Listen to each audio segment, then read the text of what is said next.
Okay, that could literally be a micro. Let's do an episode. Oh yeah. I should have talked more, but I think it's fine.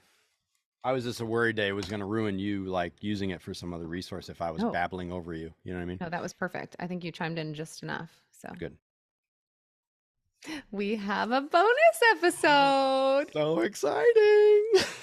So we were recording one of our social media series episodes, and then since Neil is taking over the social media part of the Instagram shooting the shit, we decided that we would kind of review what I've done and how I write the copyright and my mindset behind like the hook, line, and sinker whole formula for how to write engaging copyright. So, and copyright, if you don't know, is just the text that you write on your post. So yeah, we're going to dive in. We're going to review a couple posts that I have created for the podcast, and we'll talk through it and we'll explain kind of my mindset on how I, come up with a good hook that's going to stop the scroll and make people want to read more. And then the call to action at the end that really gets your audience to engage, and you're telling them what to do and how to do it. And yeah, Yeah. helps with your Yes. engagement. It's a Great. good little tip. I think you guys will Good like this little one. mini tutorial on how to get going on this stuff. It's awesome. All right, let's do it.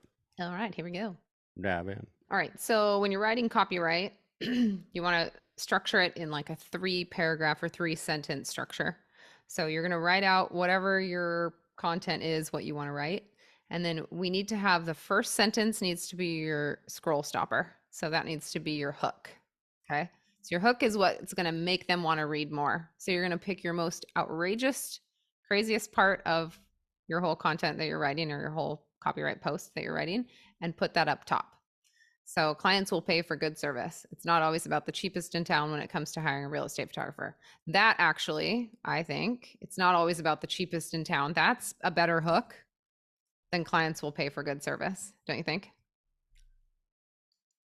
Um, so we can kind of restructure this. It's not always about the cheapest in town when it comes to hiring a real estate photographer. If I saw that, I'd be like, what is she talking about? I want to read more. What does she mean? Clients will pay for good service. Offering good service, taking care of your clients' needs, being reliable and consistent will set you apart and give you that competitive advantage.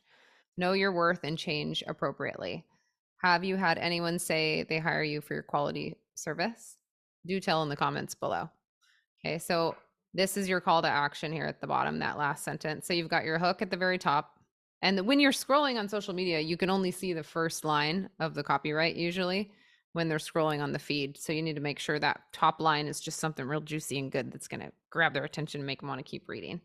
Um, and then the body of the of the text is going to the body of the text is going to explain what you're talking about, explain your point, and then this last little sentence is going to be your call to action, asking them to go do something. So a lot of times I'll ask them, tell me about the experience that you had with this, comment below. And it's really fun when people actually comment. Like I have people comment all the time now, and it's like, it's fun to hear their answers and their stories and their experiences. And that gives me a chance to comment back or to get in a DM with them, direct message, and start building that relationship and that rapport with that potential lead. So every person that comments on your post is a potential lead or somebody that you could work with in the future that might. And it's not always about targeting the realtors. I can't tell you how many times I've had referrals from friends or like people that just follow me on social media that aren't a realtor necessarily, but they're in the real estate industry. Maybe they're a title rep or a builder or something. They're like, oh yeah, go to Rachel. She does great real estate photos or she does lifestyle photos. Go see her. So there's a big group of people in your community that will help you build your business by referrals if you're starting that conversation, adding value, um, engaging with your audience as well. So yeah, any questions, Neil?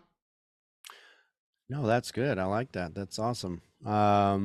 Yeah, I'd love to see a couple. Can we read off a couple of the examples of the stop the scroll and the Yeah, call to action at the end? yeah. I might rework these now that I'm proofreading them, but yeah, I like that top one. I was like, wait a minute, there's a better hook here, right? So when the money stops rolling in, we all get a little panicked. It's no secret that business slows down in the winter, but the last 2 weeks of December can be sheer crickets for some. Rachel and Neil discuss the struggles with the lack of funds flowing to their accounts during the slow months. Do you save for the slow time of year or panic and sell old gear to pay the bills in the winter months? Comment below. We love hearing your stories. Literally, I said that to my wife the other day. I'm like, look, don't worry about it. I got two lenses that I just haven't really put much effort into selling. We're fine. Right? Right? Uh, so true. I should have said, tell me about a time when you sold gear or sold something to pay the bills. I think that would be a more engaging, fun call to action here, right? Do you save Yeah. for the sometimes or panic with your gear in the winter months? Comment below. How could I write that? Comment below or tell me a Uh, story of something you've sold yeah. to pay. Tell me a Have you ever sold a piece of gear to make rent or sold some, what to was pay it and how much did you rent. get? Yeah, right. $10. You don't get crap for gear nowadays. I hate trying to sell stuff. It sucks. Yeah, it is. I know everybody's nickeling and diming you. No matter what you put for the price, they'll I go know. $200 cheaper, and you're like, "Come on!" I know. Seriously? Paid good money for this. Just want Right? something. Yeah. Okay, here's another one. Do you ever feel like you live on your own island as a real estate photographer? Okay, Rach and Neil discuss how it can be lonely out there, and starting this podcast, going to PMRE, and getting more involved in the real estate photography community has helped keep us sane. Mhm. Help keep them sane, not us. Yeah. Listen now on any of your podcast platforms or watch us on YouTube. So that's telling, and that's called action is telling them to go do something. Okay, so telling them to go listen or watch. Yep. Your hook. Do you ever feel like you're alone on an island? Blah blah blah, and then explaining what we're talking about, and then that. So with this copyright, we have a little video snippet. It's like anywhere from 15 to 45 seconds of us talking about this topic. So it's pulled from our long form of our podcast, and then we pull out just little short bits that are one, we look for ones that show our personality, right? Because Yep. we have a lot of fun on the podcast and we joke around, we have good banter. And then two, we're educating photographers on a lot of different aspects. So we're looking for like the juicy parts of the podcast to pull out to add for little short versions. So creating long form content is like it's just so much gold in there that you can use for social media. You can even Yep. use the bloopers or like one little clip of you just messing up, which is always funny, that shows your genuine real laugh. I've been doing a lot more blooper reels lately. It's been really fun. You get a lot of good I engagement love with those. bloopers. I I actually know just they're so realized fun. I used to always add bloopers at the end of the videos I did for my agents, and I stopped doing it when I started outsourcing. Oh, And I'm like, oh, I missed the bloopers, but it was a harder thing to have somebody know the funny part for outsourcing. You know what I mean? yeah. Yeah. But Totally. Okay. So here's another one. There are so many talented photographers out there. So this is kind of buttering them up like, oh, you know, who are they? I want to read more. Props to you for killing it and always pushing to new limits. We love seeing what all of you are creating. The creativity is endless. Tag a fellow photographer who you love following and give them a shout out in the comments below. Okay. So telling them to do something, tagging another photographer. So now they're going to, when they tag them, that photographer is going to see it and they're going to go to our podcast Instagram and they're going to probably follow us and be like, oh, what is this? Like, I just got introduced to something new. Or they're already a follower and now we're just making one more touch with that person, right? One more impression. Because once yep. we get like what, 9 impressions, we are now trusted and they feel like they know us. So yeah, that's the format. It's basically Love your it. hook.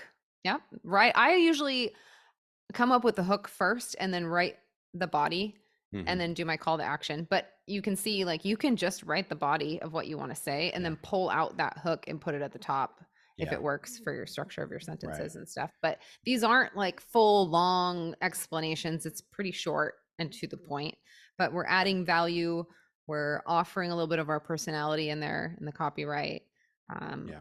we're And giving people a chance to engage and to, I think a powerful one on some of the call to actions is like asking for their feedback or some advice they have because they're a part of the conversation. right. Yeah. Yeah, Yeah. make them feel included. We're creating a community of people, Right. to bring people Right. in. So, Totally. yeah. So Love that it. is Copyright 101. If you'd like to join my course, you can, hopefully in April or May when I get it launched. But we'll Gotta keep do you it. Gotta do it. tuned for that. Keep you tuned. It was supposed to be March. I'm like, yeah, right. That's not going to happen. Yeah. Yeah. Yeah. But we'll get there. We'll get there. So, Awesome. okay. Toodaloos. Cool. Toodaloos.